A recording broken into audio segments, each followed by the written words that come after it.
All right, my little peach chicken nuggets, here we go. We're going to go through the rest of the amendments that I have on the right side of the board. You need to make sure you have all of the things on the board written in your notes. So we last looked again, amendments 11 through 27 were passed between 1791 and 1993. And an amendment is just a change of the Constitution. So something the founding fathers didn't put in that the citizens believe need as time goes on. There's no way they could have written every single amendment that needed to be written. So again, the 13th, 14th, and 15th Amendments, these amendments are the Civil War amendments because they were passed just after the Civil War. One abolishes slavery, one grants all of the freed slaves citizenship, and anyone born into the United States citizenship, which is why it's an issue because of illegal immigration. And then I don't need the dictionary, get out of here. And then in 1870, the rights of citizens cannot be denied, regardless of race, color, or previous condition of servitude. So all people of any race or color are allowed to vote, but not yet women. Now, Amendments 16, 17, 18, and 19 are often called the Progressive Amendments because these amendments were passed during a time in American history where there was little economic or political government control. Literally, the citizens just did whatever they want. There were no labor laws. There was nothing about taxes. It was pretty much do whatever the heck you want. That's kind of how the way it was. So these amendments introduced the Internal Revenue Service. It gave the people the ability to elect their senators. It got rid of alcohol. It gave women the right to vote. And then brought back alcohol again. All right. Here we go. Let's take a look. Okay. In class, I'm going to go over the tax system with you because that's a fun lesson for me, but I'm just going to give you the amendment right now. So the 16th Amendment says the Congress shall have the power to lay and collect taxes on income. So the 16th Amendment creates the federal income tax and creates the IRS, the Internal Revenue Service. So the Congress has the ability to tax your income at a federal level. This is at a time where there was no income tax. And so you had billionaires making billions and the government didn't get anything. J.P. Morgan at one point was worth more than the United States government. John D. Rockefeller was worth more than the United States government. And people thought these guys should probably contribute to paying taxes so we as the government can make money. So that's what we got. This is a pretty little flick if you want to watch it on how the rich don't pay taxes. It's, oh, look, Jeff Bezos and Elon Musk. Yeah, go to space. So that's the 16th Amendment. We're going to take a look at all this stuff later. This is fun for me, but we're going to press on. So, the 17th Amendment, passed in 1913. The Senate of the United States shall be composed of 2 senators from each state elected by the people thereof. Oh, that's funny. Thanks, government.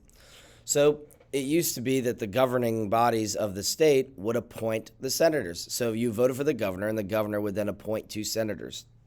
Well, obviously, they used to appoint their friends, and these people weren't qualified. So finally, in 1913, the government realized maybe the people should vote for their senators. So they allowed the people to then vote. So now, in 1913, the American people vote for the senators in their own state. That's what this does, direct election of the senators by the people. The 18th Amendment, probably the second worst amendment in all of American history because the 16th Amendment, I have no kind words to say about it because I try to avoid paying taxes. The 18th Amendment passed in 1919. America thought that they were just drinking too much and drinking was leading to not good things, and they were probably right, but it didn't need to be outlawed.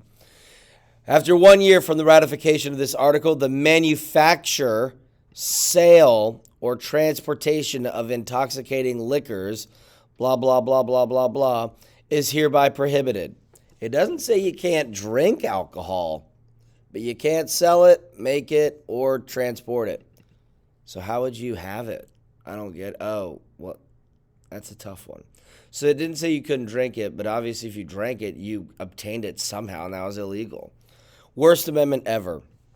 Actually, companies like Budweiser and Coors and all those beer companies had to figure out a way to make more money. Or make money, not even more money. So they just sold the ingredients, and they were like, whatever you do not mix this with blah, blah, blah, and do blah, blah, blah. They basically sold the ingredients and then told people not to do what they could do with it to make beer. So they made beer. This is a horrible image in American history. Think about how drunk those rats are. All right, in 1920, the 19th Amendment was passed, which gave women the right to vote. The right to citizens of the United States to vote shall not be denied or abridged by the United States by any state on account of sex. sex meaning gender, and that gives women the right to vote. So that's the 19th Amendment. I'd like you to watch this little video. It's pretty good. It's like 3 minutes long on women's right to vote. It's pretty good. Click on it, watch it. The 20th Amendment is a lame period. The what? Lame. Why do I have it twice? I have it twice. I don't know why I have it twice. Let's do this. There. The 20th Amendment says, and this is passed in 1933, so we're talking like years later, the terms of the president and vice president shall end at noon on the 20th day of January, and the terms of the senators and representatives end at noon on the day of January 3rd. All right, we call this the lame amendment, the lame duck amendment. Look, it's a little duck. It's a duck. Back in the day, Election Day was the first Tuesday in November. It always is. I'll explain that later if you remind me. Election Day is always the first Tuesday in November. Now, it used to be that the president was brought into office, inaugurated on March 4th. And the same thing for the Senate, March 4th. Now the inauguration date is January 20th. And the reason why is because back in the day, again, like they had to travel by horses. They didn't have automobiles. So if you were elected president from Tennessee and you had to get to Washington, D.C., it might take a week or two. But times had changed.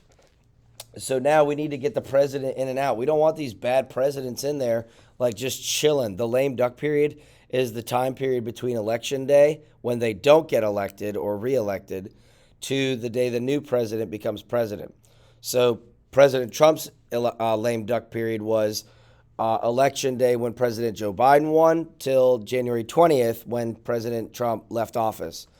That used to be not January 20th, but March 4th. So it shortens the lame period in order to get the new president in so they can get to work. The 21st Amendment repeals prohibition, baby. Woo! The 18th Amendment, the 18th article of amendment to the Constitution is hereby repealed. Happy times are here. Okay, well, this part isn't really a part of the amendment, but it's pretty awesome. So the 21st Amendment got rid of prohibition. America realized this was the worst 13 years that we could have, this didn't work. So they got rid of prohibition. We'll go over that in a little bit, too, in class. Tell me a story about these people. When you ask me about these people, it's funny. Ask me, okay? 22nd Amendment's a really easy one. All right? No person shall be elected to the office of the president more than twice, and no person who has held the office of the president or acted as the president for more than 2 years of a term. That's that. The 22nd Amendment limits presidential terms to 2 term limits, 2 years. Now, this was passed in 1951. That's a few years after FDR kicked the bucket. FDR was elected to 4 terms. 4 terms. But then he died in the middle of his 4th term. And the Vice President, Harry Truman, people were like, wait, what? Who's this guy? So in order to prevent a president from being there too long, they basically said, you can't be president more than 2 terms. But you can be president, for example, like President Trump could get reelected. It doesn't mean anything right now that you can't get elected twice in different. You don't have to be back-to-back years president. You could be elected once and then wait 8 years and then be elected again. But you can't serve more than twice. And this is to prevent presidents from having too much power. It's also to prevent a president from dying in office. And then it's like, all right, now what do we do? So 2-term limit for presidents. Pretty easy to remember. 22, two terms. 23 is an easy one too. 23-3. In 1961, people realized, wow, the Electoral College is 535 votes. And, well, Washington, D.C. doesn't have the right to vote. Their license plates actually say taxation without, it actually says taxation without representation on it, which is pretty funny because they're taxed and they don't have representatives. Because Washington, D.C. doesn't have anyone in the Senate and they don't have anyone in the House. They have someone in the House, but they don't count. So finally, people thought it was kind of silly that the Washington, D.C. didn't have any Electoral College votes. So this one says, the district constituting the seat of government, which is Washington, D.C., shall appoint such manner as Congress may direct, and then it talks about the number, and then it gives them votes in the Electoral College. So Washington, D.C. gets the same amount of electors gets the same amount of electors as the least populous state, so 3. So Wyoming gets 3 votes in the Electoral College. Washington, D.C. gets 3 votes in the Electoral College. So the 23rd Amendment gives Washington, D.C. 3 Electoral College members. Let me take a sip of my coffee to wake up. All right, cool. We're almost done. This is a huge one. The 24th Amendment. This is like a really big deal. The 24th Amendment was a big deal in the southern states where poor blacks lived and could not, quote unquote, pay to vote, which kept their governments non-represented. The civil rights movement needed to change this. There used to be a tax to vote in certain states. States like Georgia, North Carolina, South Carolina, Alabama, Mississippi, Texas, Arkansas, Kentucky, those states had what we call a poll tax, meaning a tax that you had to pay in order to go vote, which is like, you're kidding me, right? Because it doesn't say that you can't tax or give literacy tests to people to vote. Well, obviously, this affected poor people, and it heavily affected minorities more than other people. And so in the South especially, poor blacks who weren't literate, who didn't have enough money, weren't able to vote. So magically, they didn't get any representation in Congress. Magically, they didn't have people represent them. So the federal government realized this during the Civil Rights Movement in 1964, and they said the right of the citizens to vote in any primary or other election, basically any election at all, they do not have to pay a poll tax or another tax. This is a big deal. Like, I voted the other day. I didn't have to pay a tax. I stood in line. I gave my driver's license. They shook my hand. I voted. Boom, I'm done. If I'd have gotten there and they said, that'll be $3 a vote, I'd be like, you can go fall off a bridge because I am not going to pay to vote because you should be paying me for my illustrious opinion. So the 24th Amendment says that you no longer have to pay a tax to vote, which is good. Paying to vote. It's just stupid. We're almost done. We got 2 more because I don't even know what the 27th Amendment is. I do. I just don't care about it. And the 25th Amendment passed in 1967, which again does these amendments like 1961, 64, 67. They're happening with less years in between. In the 25th Amendment, it says, in the case of removal of the president from office or of his death or resignation, the vice president shall become president. Now, this actually, what we says, it creates the presidential succession list of what happens when the president dies or if the president quits or if the president is unable to serve as president. Now, this is kind of a fun story, Richard Nixon. So this was mainly passed because 1841, William Henry Harrison died. His vice president became president. In 1849, Zach Taylor died. 1850, Zach Taylor died. Millard Fillmore became president. In 1865, I think we all know that Abraham Lincoln got shot, and then Andrew Johnson became president. In 1881, James A. Garfield got shot and killed, and Chester Arthur became president. In 1890, okay, do you see where I'm going? McKinley died, Harding died, FDR died, JFK died, and it's ironic that Nixon's the only one in this that he didn't die. The United States needed to create a list of who would become president if something were to happen to the government leaders. So this is what happens. If the president is removed from office or dies or resigns, it's the vice president. If the vice president doesn't serve, it goes to the Speaker of the House. Then it goes to the president pro tempore of the Senate, which is the Senate leader. Then it goes to the Secretary of State, Secretary of Treasury, Defense, Attorney General. There's a show called Designated Survivor, which is pretty cool, where they blow up Congress and the president and vice president. That's not the cool part. The cool part is government was completely destroyed. And the guy who is the Secretary of Health and Human Services, he was the quote-unquote designated survivor, so then he was in charge of the government. Anytime there's a speech given by the president at the Capitol building, there's one member of the House, one member of the Senate, and one member of the cabinet who are removed from the building just in case something could happen. So that way we at least have those 3 leaders of the government. Wow, I really want those guys leading the government. But this is the list of who becomes president in order if the president, something happens. So, like, all these people could die or get impeached or whatever, and then the Secretary of Energy could be the president. I think it'd be a real light bulb moment. Last amendment you need to worry about. This is important because in 1967, Congress realized that the rights of the citizens to vote should be lowered to 18 years old. It used to be 21. So you needed to be 21 to vote.